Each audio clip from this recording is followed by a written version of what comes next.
5 years. It's been 5 whole years. It's been 5 years since I found Schlatt one day on YouTube, and ever since then I've been watching him. Day after day, a quarter of my life spent observing this person. And what do I have to show for it? Well, actually quite a lot. I keep making videos about him. But ultimately, Schlatt's appeal as a YouTuber is not within the YouTube video format. It's within his journey as a creator. And the more I learn about him, the more I realize this reality. I realize I don't even watch his channel. I don't even watch his podcast, his gameplay. I don't watch anything from him anymore. I just observe as I gain experience of someone else. The closer I can see the glass that contains the spectrum of humanity. And all I can do is sit here and drive myself to drink. I still don't like beer. It's about time I stop this. It's about time I stop thinking about Schlatt. But before I do that, I have some things I want to get off my chest. Now, I mentioned Schlatt's whole thing with the monkey balls and, how I didn't think that was the greatest investment of time or resources or really just a lot of things. Thankfully with OTK, he was actually doing stuff with them, specifically on their channel. And he had some videos on his channel to help crossover with this company he joined with his audience. Which, even though it is technically a business decision, just like how the monkey balls were a business decision, I think this one's a lot more creatively fulfilling. And quite frankly, I find more value in these videos than a video asking me to buy merch so some man could solicit some nuts from another man. And these videos he uploaded, I know what this is. This is just cow chop. I'll explain, but this is the same formatting that they used to do. Actually, this is just one of the series they did, Amazon Prime Time, where they would buy random things off Amazon and gift it to each other. Granted, it was just as entertaining as it was wasteful, and that's Trevor. That's Trevor. That's Trevor from Cow Chop. This is just Cow Chop. Well, now I gotta explain what Cow Chop is. It was this YouTube channel. It no longer exists. But when it did, it was a gaming channel that focused on a variety of content. It was a creative outlet for 2 YouTubers in particular, James, or Uberhaxon Nova, and Alex, formerly Immortal HD. They created this channel as a way to escape the business-centric nature of their former channel, The Creatures Hub. We have a weekly hub. What do you mean? The hub's gone to 1 day a week. Whose idea was that? And Cow Chop went well, until it didn't. They created their channel just as demonetization was in full effect on YouTube and their content was on the edgier side, to put it simply. Not only did the momentum of their channel plateau virtually overnight, but they had a constantly rotating cast of members, not to mention an entire overhaul to Los Angeles. And to put it simply, although it had great content for when it existed, it was simply too inconsistent and unreliable, at least in the business nature of it. It simply couldn't keep itself afloat and shut down within 3 years of existence. Like I said, it was great content, but the circumstances around Cow Chop were constantly in doom and destruction. And it was like that all the way up to the end. But honestly, the stuff they did, it was too good to go to waste. And Schlatt finally had the time, money, and influence to make this thing happen. He made a total of 2 videos, and on the actual OTK channel, he was doing his own version of Wrong Side of YouTube called OTK Reacts. And yes, Wrong Side of YouTube was also a Cow Chop series for those not on the loop. This was a show we're directly copying from Cow Chop, but it's okay because, Finn, pan the camera. It's Trevor Cow Chop right there. But it speaks to a larger part of Schlatt. He wears his inspiration a lot more on his sleeve than the average YouTuber. Off the top of my head, his 9/11 jokes are based from Norm Macdonald. A lot of his humor seems to come from Norm Macdonald type pacing, but I don't know if he's ever mentioned it directly. Like I said, Trevor from Cow Chop is his editor now, something he grew up watching. And the channel he finds most meaning in is by being a relic of the past, using an outdated format and even more outdated technology where he pretends to be a fossil until he slowly, eventually becomes a fossil of a person. His entire mascot, his brand, is just a little animal from a game called Castle Crashers, Rammy. That was Jay Schlatt's first profile picture before he changed it to the Ram he uses now. It's a very interesting aspect about him. He's not really an innovator of content, but he celebrates the past more than any other past creator I've seen. Time and time again, the things that have the most focus out of anything he does are either just looking back on his past or trying to replicate it. But only once did the stars really align in his favor, back in 2018 with a tribute to Minecraft, and even then it was in a contemporary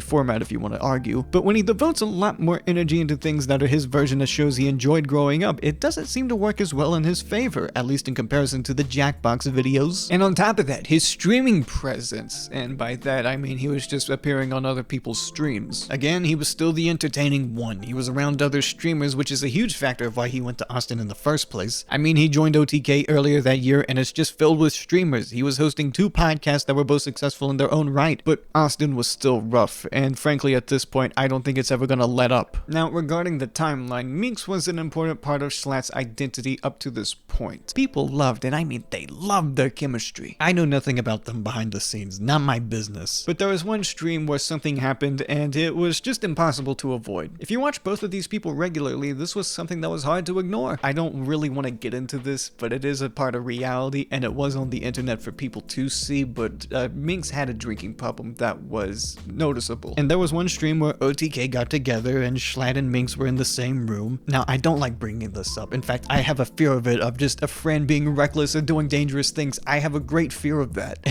especially drinking. Having something this personal happen to you in a place where you're expected to be working, the whole reason you moved to Austin, you're seeing this really harsh reality that the issue was never where you were living or hanging out with. It's just that when your job is your life, then life is going to spill over or vice versa. And I watched the stream where this clip was from. Schlatt never looks like he wants to be there. He mostly just messes around with a black cat, and that's that. And I know, I'm assuming they got past this. There were some OTK videos that were recorded with them together, but just this moment, and again, I don't want to look too deep into this, but it's impossible to ignore, especially if it's online for everyone to see. What I'm saying is that a work-life balance is difficult, and it's difficult when you're both an employer and employee to YouTube. But then there's the hardest question, which is if any of this would happen if either of you chose this life to entertain, because it certainly doesn't help. It's stressful, and that stress affects people in different ways. To this day, it's been about 9 months since Minx has uploaded, the second oldest being 4 months prior. It seems he's at least taken a break, but some people do get dealt a bad hand. They can come up on the same path, the exact same shows, streams, videos, but it's in those moments where you're no longer hanging out with each other. And the people you hang out outside of those moments are what affects you too. Not just that, but you can also have different mental health issues, coping mechanisms, things that are effectively outside of your control. And you have to find the best way to deal with it. And if it means taking a break, then take your time. Remember, it's a rather beaten path that all of this can be taken away from you. But Schlatt has been on autopilot long enough. He's been dealing with a lot of shit already, but there was a change in the air. Something different was happening, and it was happening fast. December 2021, Schlatt made an announcement, a big one, too.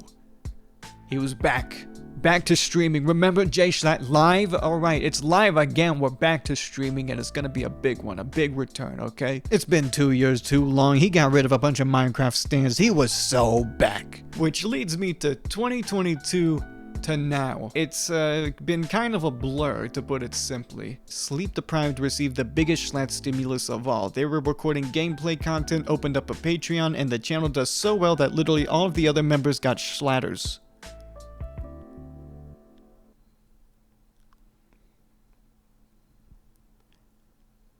What the fuck was I trying to write? And this channel does so damn well that a panda abandoned his channel just to focus on Sleep Deprived. And the other two channels, I mean, they upload on their channel, but this is the big deal now. Sleep Deprived, this is a channel consisting of Schlatt's day oneers, a panda, Astrosis, Macacasis, whatever the fuck his name is. These are people that were with Schlatt at the very beginning, and they're still here with him in a collaborative effort. They get to experience the high of being a successful gameplay channel now, and by that I mean they make a living playing off video games. This does so much better for them that even considering doing anything else on their own that took more time, effort, and less payoff would be stupid. It just would. I mean, who knows this better than fucking Jay Schlatt? He just caught his friends up to his speed now. And speaking of Jay Schlatt Live, he found his most successful formula on YouTube, TikTok reaction videos, or video submission live streams. This was giving him more publicity than anything else ever had, and it brought an entirely new audience to his channel that wasn't here just a couple years ago. Chuckle Sandwich was now without Charlie, but it's fine because they're still averaging around 300,000 views per episode as a podcast. Imagine that RPM. Can I have it? Please? Please? And if Schlatt and Ted really wanted to, they could just do Chuckle Sandwich until they die. I mean, they probably make enough money off of it. And Schlatt also has stake in companies like Starforge Systems, which is a computer company that is part of OTK. Also, he would leave OTK later that year. In May of 2022, he would buy another company, Gamersups. And he would promote this thing anywhere and everywhere he possibly could while mentioning that he owns the company, because I'm pretty sure he is legally supposed to do that. And you know what? I've never had Gamersups. I don't really have any interest unless, you know, they sponsor me or they give me my own flavor or the fucking waifu cup. The waifu cups are really fucking weird, actually. So if you actually go to Gamersup's website and you go to their merchandise, I guess, they'll have these things called waifu cups. And it's basically, imagine your favorite YouTuber if they were a beautiful woman with large cans and a firm ass. That's sick. Actually, really like the shaker cup. That's what's up. This is probably the biggest hustle Schlatt has ever done, and I don't really know the extent to which he owns Gamer Subs. I know that sounds weird to say, but I don't know how much he manages it or if he just invests in the company. I'm not really sure. And it's weird to realize until now, but the last couple years of Schlatt have actually been kind of consistent, kind of samey, but compared to the drastic change he was going year after year after year, this is finally something consistent. He's been doing these reaction videos for way longer than I thought he was doing them, and they're doing good for him. So you know what, no little pat on the back there. I don't know why I'm patting my back. Schlatt's getting all the views. But just to get through this stuff real quick, I'll give my opinion on everything he has been doing in the last 2 years in little summaries, what I like, what I don't like, and what I'm indifferent about. Firstly, the reactions, the bread and butter. Like I said, they've attracted a new audience. I am not that audience. Alright, that's the section where I talk about the most successful part of his career so far. And if you want me to talk about it more, you can make your own 2-hour video essay about this man. I'm just kidding. I'll talk about it a little bit more. I just don't connect to anything he's doing here. I mean, I've watched some of these videos. They're entertaining enough. And I'm not trying to say this in a mean way, but you know, it's very easy to shut your brain off to these videos. Just very one after another. Once one video's done, you get another video, and it's already spoon-feeding a TikTok feed right into your face. So for that reason alone, I get it. I understand it. But, you know, at the same time, that's not what I come for Schlatt. I'm just here to observe how he's growing as a creator, and these videos don't really show any growth. So there's not much to talk about. And I mean, there's some recent jokes, there's some stolen street signs, in between those videos are huge video projects, some even taking a year to make. And for some reason, I didn't write anything else in this script about that, but I'll get back to it. Secondly, Schlatt & Co., formerly Schlag, was introduced as a highlights channel, but for specifically clip compilations, not highlights. But this channel has evolved from the simple clip compilations and long-form highlights, and in case you're wondering, this is essentially his big guy channel, but slightly more optimized and not inactive. Honestly, this channel is basically his J Schlatt live channel. He posts live stream highlights here, he does gameplay videos, he does vlogs, he does everything on here instead now. As for new channels he made, there's Did Schlatt Win? Which for some reason was an entirely separate channel he made where he debated people on petty topics like cat versus dogs, short versus tall, invisibility versus flight. I don't know why this was a new channel. He only gave it about 8 videos before getting bored with it and throwing it in the ever-growing pile of channels he doesn't want to do anything with anymore. And he made a shorts channel that has been deleted off the face of the earth. Time to Smile. Basically, he just wanted to see if he could do a shorts channel, and he could, and he succeeded. Maybe it's starting a wholesome shorts channel because I was bored, and then getting 300 million views in a month just because I could. Yeah, that was me. That was me. He knows the algorithm like the back of his hand, and he could just make a channel that gets millions of views per month. He can will it into happening. And also, someone made an ARG about this channel that had no affiliation with Schlatt, but it was certainly something. There was a Discord server for this ARG. It's been deleted since, and when I asked former members about this whole thing, I asked them their favorite Time to Smile moments, which they simply stated there were no good moments in Time to Smile. So there you have it. And his most recent channel, Silver Panther, which he just made in a joking collaboration with Tommy in it, where they parody parasocial relationships and getting overly attached to people you don't know and losing trust in someone you had no reason to trust in the first place. I love you. I love you so much. I think of us as friends. I love what we have, and I just want to hang out with you, and I want to get to know all of you so much. You're like my little kittens, really. His friends are bigger than ever too. He's still doing streams, guesting on podcasts, being a busy little bee for your viewing pleasure. As for the weekly slap, it's still there. It's still not weekly. There were a couple streaks, but the fact it still exists makes me a satisfied man. And he's been doing more of the non-inbox videos, just talking about shit, and that's what I enjoyed the most anyways. Just the guy talking about life again, about his life, and that's what I enjoyed the most about weekly slap. I know the inbox got more views, but I'm way more interested in the condition of Schlatt. Also, he's still streaming, I think, and sometimes he streams DayZ just for himself, not for you. Also, he moved back to New York because Austin, Texas, it sucks. You know what? He made his money in Austin, and he got the experience he needed to mature, but now it's time to go back home and experience some comfort in my life that I've been missing dearly. And now we're here. Right here.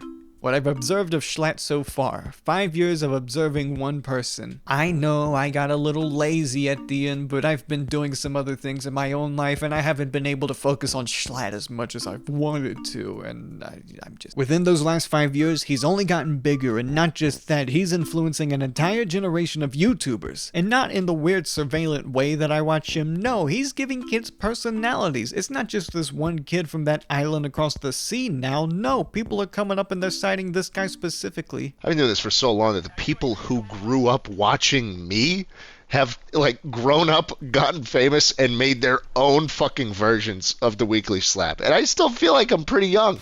I'm 23, dude. Like and right now seeing fucking Tommy Innit start his own Weekly Slap channel called Tom, and it's just him playing Minecraft and talking in the same fucking, you know, serious way that this is. I mean, my videos were copied down to the T of other YouTubers I liked. ITMG, Schlatt, Carson, every single aspect of my videos were just shameless. I started thinking about this idea of a legacy. It's a lot. Video essays are being made about this guy. That ARG that had nothing to do with Schlatt was inspired by him. It came directly from him in a way. And there's another video where they talk about the generational thing. Motherfucker, I thought that was an original thought I had. Fuck. But the reason I haven't focused on Schlatt as much is just because I've been trying to make more of a name for myself. Making something for myself. By that, I mean this channel. Just trying to ignore as much of YouTube as possible so I can actually focus on making my own videos. And I already have this unhealthy combination of parasocial relationships, comparing myself, doing all these things with a guy that doesn't even know who I am. This whole thing wasn't some ploy to get this guy to know who I am, and no, I just think about him, and you know, if I think about something, I gotta get it off my chest. That's the whole point of this channel. And you know what? It is strange. This guy has 4.4 million subscribers, and only one of them has made a video series where they talk about him for 2 hours? Wait, I'm not even subscribed to him.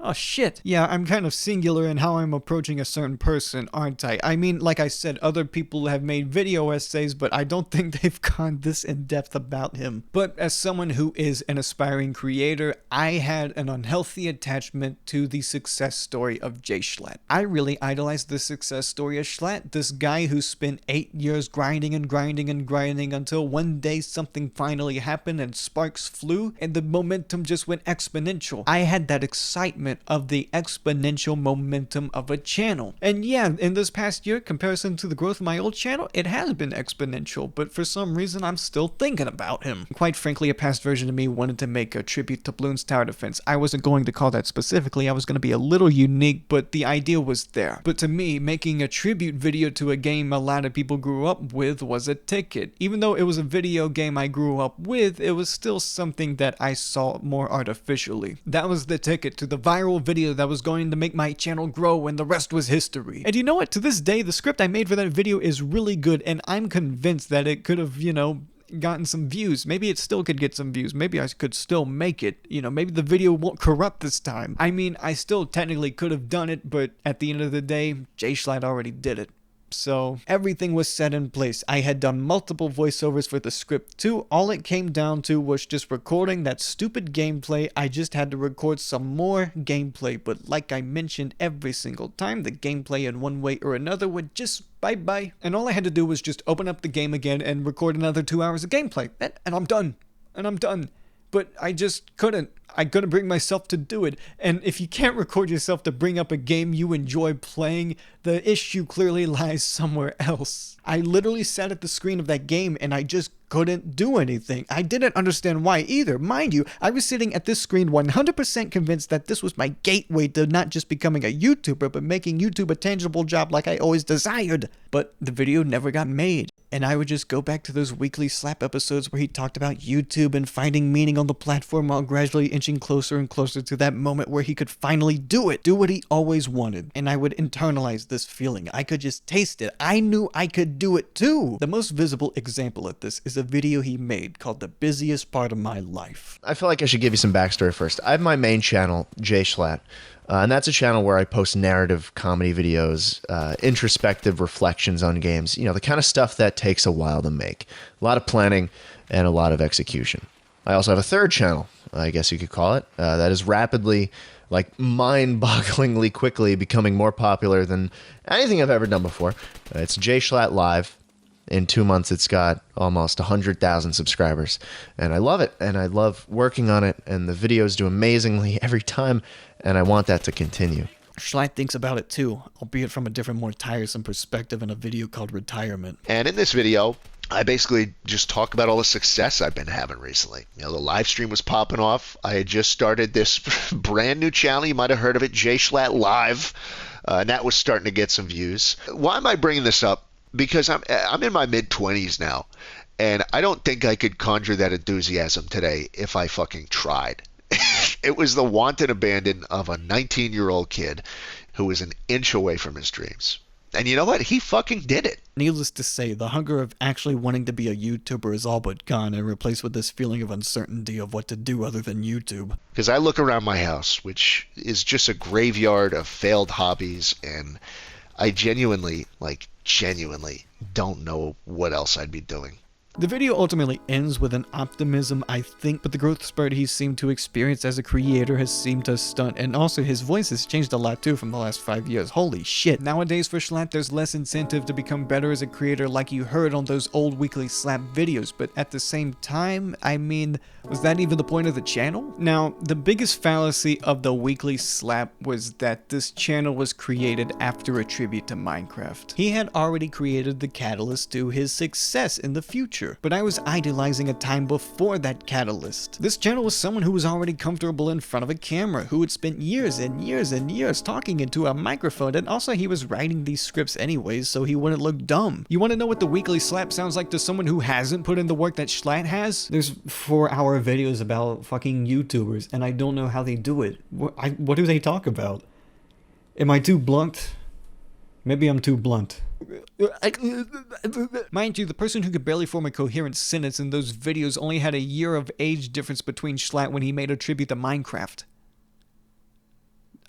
Did a fly just fly across my screen? It's really easy to forget that Schlatt got popular at a really young age. He's the exception, not the standard that I put myself up to. I'm pretty sure the second youngest person in OTK was like 5 years older than him. I'm closer to his age than he is to Ludwig's age. I mean, this is just, this guy is so young. I'm part of Schlatt's generation. I'm part of the first generation that grew up watching YouTube. I watched Smosh, Tomska, H3H3, maybe even Alan Resnick. I like to think my best friend on YouTube watches Alan Resnick. We're best friends. But the things he watched growing up, I also watched growing up, except I still watch Schlatt. He was my projection of a creator who had done what I had always wanted to do. Be the guy who got the big break, was voicing my generation, and seeing him practice his bits, constantly inspiring to improve as a creator and embody the desire to be entertaining. That is what I loved most about Schlatt, but it was because it was something I wanted to do. But yeah, this guy was doing it. He was fulfilling these voids we both missed on YouTube. He got Trevor from Calchop as an editor, and I would do that in a heartbeat if I had the money. He would attempt to bring back parts of his childhood and reconnect to it. That is what we're shaped by, and is what we want to see on YouTube. And I was watching him do this on YouTube. So seeing him slow down doing the reactions, well, I say he's slowing down, but he's busier than ever. But a lot of the inspiration is behind the scenes now, and there's a lot more doubt than there used to be. You know, sometimes it's a blessing that I don't see Schlatt doing what I want to do, because for this past year, I've been starved of the factors Schlatt had that didn't exist in other YouTubers. When Schlatt says he's replaceable, I completely understand. Surely there's someone out there putting in the same amount of time that he put into YouTube, but maybe they'll have a Red Sox cap instead. Maybe they'll wear the checkered fedora even. In fact, I hope Schlatt keeps justifying his reaction videos. Yeah, they are better than the other reaction videos on YouTube. Your lowest bar of content is in fact higher than their status quo. Keep doing that. Stop fulfilling my dreams. Which brings me to the greatest weakness I have towards Schlatt in the modern era, is when he actually does make the videos he wants to make. He has these vlogs, and yeah, they get a fraction of the views that everything else gets, but I fucking love them. I actually can't get enough of these. If they were uploaded daily, I would watch them every single day. They're that good. I would make time out of my day to watch these videos. They're great. I literally cannot watch these videos for too long because Schlatt's fulfillment as a creator is my greatest weakness. Part of the thing that makes me so obsessed with him is that he actually comes off as a person creating videos and is making conscious efforts to decide how he wants to steer the ship that is Schlatt. And there might be this idea brewing that when Schlatt uploads one of his more passionate projects, I'm glad that it fails, but I'm not. But I do need him to keep uploading those reaction videos because it means I will give less of a shit about him. Isn't that what he always wanted? And in 2022, Schlatt appeared on another episode of The Create Unknown, but this time it got less than 10,000 views. I'm serious, this podcast has been seen by no one. I'm pretty sure it's one of the least viewed pieces of Schlatt content out there, but in this podcast specifically, he talks about the overwhelming amount of people that are like me. People are always working at it regardless, you know, and there's so many of them that will put in a shit ton of effort and not see any results from it anyways. I tell people to quit. That's what I do when they ask me now. I used to try and give them a whole bunch of motivational speech. And now I just tell them, no, I mean, the odds are stacked against you and you probably won't make anything happen ever. And then, like if that pisses you off, just prove me wrong. Oh, well, I have 20,000 subscribers. I got pretty far so far, but you know how many channels have over 10,000 subscribers if you Google the answer? 2.9 million. And by the way, that result was in July 2nd of 2023, so it's not 2.9 million anymore, it's way more. So the odds are against your favor, and day by day, the cesspool of attention is constantly being sucked up on YouTube. That doesn't even count TikTok and other social media platforms, so what's his advice towards all of that? Just give up. I think that answer speaks to a larger part of his fan base, or at least how he feels about his fan base. Throughout the years, as more and more people get to know you as schlatt, the number goes up, and you as a follower at schlatt become more and more insignificant to him. His inbox is full. He's not your friend. He doesn't know you. He makes it abundantly clear, and it's something he's incorporated into his persona because although he does play a character, the suspension of disbelief can only be so suspended. A lot of people have been coming up to me saying, oh, Schlatt, you should get up there. You're tall, you're a big guy. Get up there and win your fan a Cybertruck. I don't like my audience enough to do anything for you. And you gotta put certain aspects of yourself in there that you think would benefit what your audience perceives you as. So if a fan comes up to Schlatt and says, hey, do you have any advice for me when I'm starting my channel up? There are a million reasons to do YouTube, and 999,000 of those reasons won't get you anywhere. And if you do find something, good luck trying to sustain for more than 3 years. You want to get into a niche? Good luck doing Minecraft forever. You want to do something that isn't YouTube after a while? Why are you even bothering being on YouTube then? And I never really talked about schlatt's Radiohead series as much as I wanted to. It was a series he planned on doing about the album OK Computer, which he self-proclaims as his favorite album ever made. His analysis of each song never really extends beyond the actual length of the song itself. Most of the time it's shorter than the actual song. But if you really want to get into it yourself, I do think the general themes of OK Computer are pretty comparable to Schlatt's career as a YouTuber. I thought about doing this whole thing where I connect the whole album to his career. Exit music for a film would be him leaving his schlatt channel for the live channel. Karma police would be the idea of karmic righteousness on people that offend you, like stan culture, so on and so forth. I thought it would have been pretty fucking good, but I had already written this whole video already, and I would have had to shove it in there, and it just wouldn't have worked out. And you know what? If I played the songs in the background anyways, there's this whole DMCA thing going around, is it really worth it?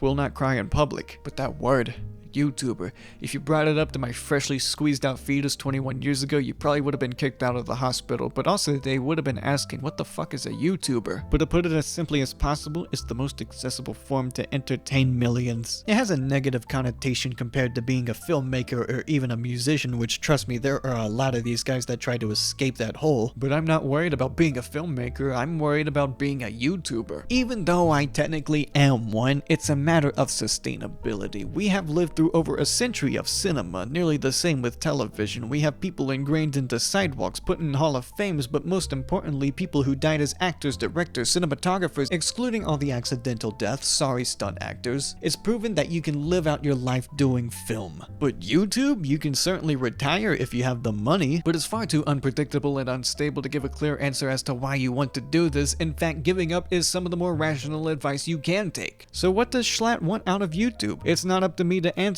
but if I can be arrogant, I think the goal is to maximize the most amount of entertainment he can provide to people. And on the other side of the coin, this is his life, so it only makes sense to put your life onto here. Whether it be podcasts, Call of Duty commentary, maybe a leaked phone call, who knows? You're constantly ping-ponging this idea about fulfillment and that you can only have one or the other with these things, resulting in these constantly fluctuating formula of views, energy, happiness, blah blah blah. This is a documented fallacy among Schlatt. Multiple video essays have talked about this, and many of them have come to the conclusion that Schlatt is sometimes a character, but sometimes he's not, and that's when he's the real deal. I have a similar contradiction towards my attitude directed at Schlatt. I consider myself a non-fan, but look at me, I'm making a big old video essay. I constantly think about the line between his real-life identity and the character that he has quite literally grown into. The fact that we probably know his first name but just aren't willing to believe a solid answer. I watch him the same way you watch someone from high school you haven't really gotten out of your mind yet. You're not stalking them, but every once in a while you need to see what they're doing, unsure as to why, but who knows, maybe you need to feed into your irrationality sometimes. Based on Schlatt's cynical logic, it seems like anything you're passionate about gets screwed over by YouTube.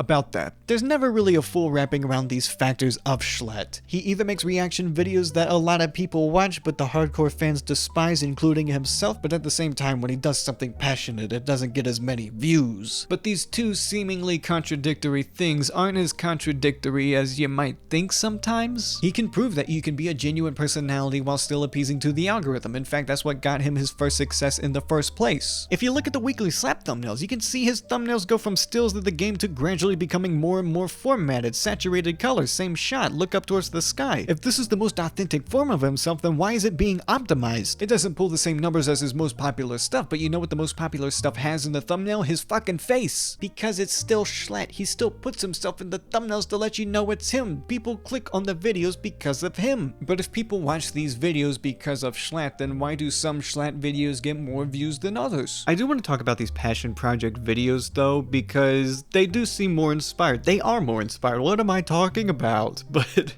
it seems like Schlatt just doesn't know how to format them. I don't know, sometimes it feels a little too obvious, almost like he's sabotaging his video, which I doubt he's doing, but it feels like it. If I can be a backseat YouTuber for a second, I do want to talk about the thumbnails that have a more confusing aura to them. For example, his most recent video, the one he uploaded. It's a great video of him trying all the New York style pizzas in Japan and then rating his favorite one. So that's what the video is about. And I forgot to screenshot the first version of this thumbnail when it was uploaded. So in the first version of the thumbnail, he mentioned absolutely nothing about Japan in the thumbnail. It was about trying New York style pizza. And I guess Japan could be implied in the thumbnail if you looked at the sushi pizza, which looks like an AI generated image if you know nothing about the video. I forgot the actual title, but I'm pretty sure it was something like which New York style pizza is the best. Again, nothing about Japan style New York style pizza, it was specifically New York style pizza. Or what about his 10 of 10 classic, and by that I mean his lowest performing, Never Let Me Behind the Wheel. Again, if I didn't tell you anything about the thumbnail, I guess you could assume it was about driving, but would you know it was a drifting competition against other YouTubers again in Japan? I guess there's a mountain. I mean, this thumbnail lets me know nothing about what this video is about other than that it's about driving. And in comparison to the reaction videos, those tell you exactly what the video is about. In fact, the thumbnail basically just looks like the video, which is probably a huge benefactor in why people, you know, actually watch those. But tunnel vision is a very real thing, and when you spend way more time, 10 times, 20 times the amount of effort you need to put into these videos compared to his other stuff, it's a lot more fogging in the brain to think about how these things could be formatted for the widest amount of appeal. Because ultimately, you want people to watch what you do, especially if it means a lot to you. I do think these videos have the chance to go viral if the cards are played just right, but it takes so much effort for these to be successful compared to just ranking your disgusting bedrooms. You know what's crazy? People complain about the React videos, but it's the only thing they watch. Why are you watching it? I'll just keep doing the React. I gotta read the room. And I started thinking about, you know, like, what would I do if I could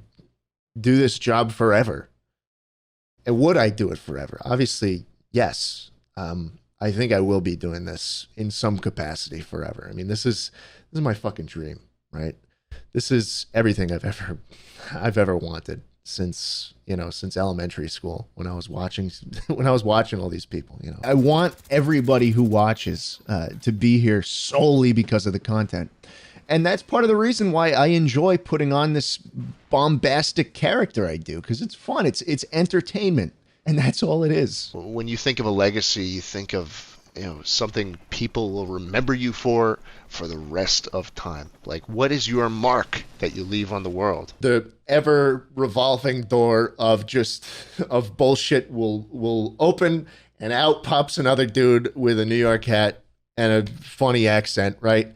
And he's gonna do the job. He will be the new funny man. The odds are stacked against you, and you probably won't make anything happen ever. And then, you know, like, if that pisses you off, just prove me wrong. What does it all mean? Why are there so many contradictions with this one guy? I guess technically, yeah, the reactions aren't as entertaining to me, so I would watch something else, but that's also the most successful thing he's doing. This isn't his format for failure, basically. This is someone who at one point accepted the fact that YouTube would never become a full-time thing for him, that he would just fade into obscurity one day, but that was clearly from a person in a different time, a lot more bitter, even more cynical than he is now, actually. He still accepts the fate of the YouTube algorithm preventing him from achieving his true passion, but he's getting the pay paycheck now. He's getting a lot of paycheck, as a matter of fact. And I do want to give an apology to all the Chuckle Sandwich and sleep-deprived viewers. I think I came from the wrong place there, a place of ignorance. And in my last video, I said sleep-deprived sucks, and I mean, my opinion hasn't changed in a week, but I did receive feedback where I got people who are sleep-deprived fans, but they're not necessarily schlatt fans. They obviously are aware of schlatt, but they only watch sleep-deprived. And then I got another comment here saying, oh, well, I only watch Chuckle Sandwich. I don't know anything else about schlatt. Because there is a point there to be made that these are authentic versions of schlatt, but it goes into my parasocial attachment to schlatt. These are code switches that I'm not very fond of. They're still parts of schlatt. You can't just do a full podcast with a character. Some authenticity does come out. You know, some of these highlight clips that I watched, they're pretty entertaining to me, but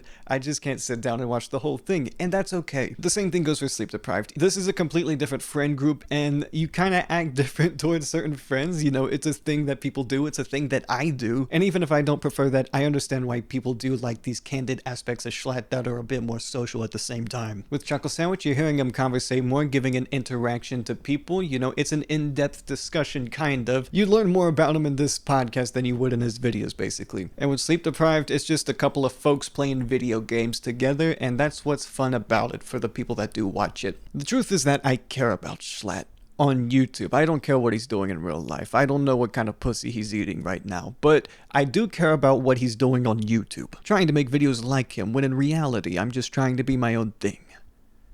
There's something I have to do, but I don't know if I have the strength. To J Schlatt. I don't know how to say this in a nice way, but I think we need some time apart. Firstly, I just want to say it's not your fault. You've been a great representation of the YouTube dream and what you can accomplish on here. And as much as you worry about being replaced, I can assure you it won't happen as long as you keep going at it. But you have been replaced. By yourself. You're a new version of you that you weren't before 2 years ago, 4 years ago, 6 years ago. And that's when someone like me comes in to fulfill these gaps that I liked about you, but you're holding me back. As the years go on, I notice we are different after all. You didn't abuse my trust, you didn't hurt me, but I'm a late bloomer compared to you. 21 as a YouTuber is older than I want to admit. Maybe being 21 isn't the late bloomer mentality I should have. It's not a race after all, but I gotta start somewhere, and I think it starts now. Because remember, all of this can be taken away, even when there are no subscribers to lose. If you're not making videos, then you're just not a YouTuber, pal.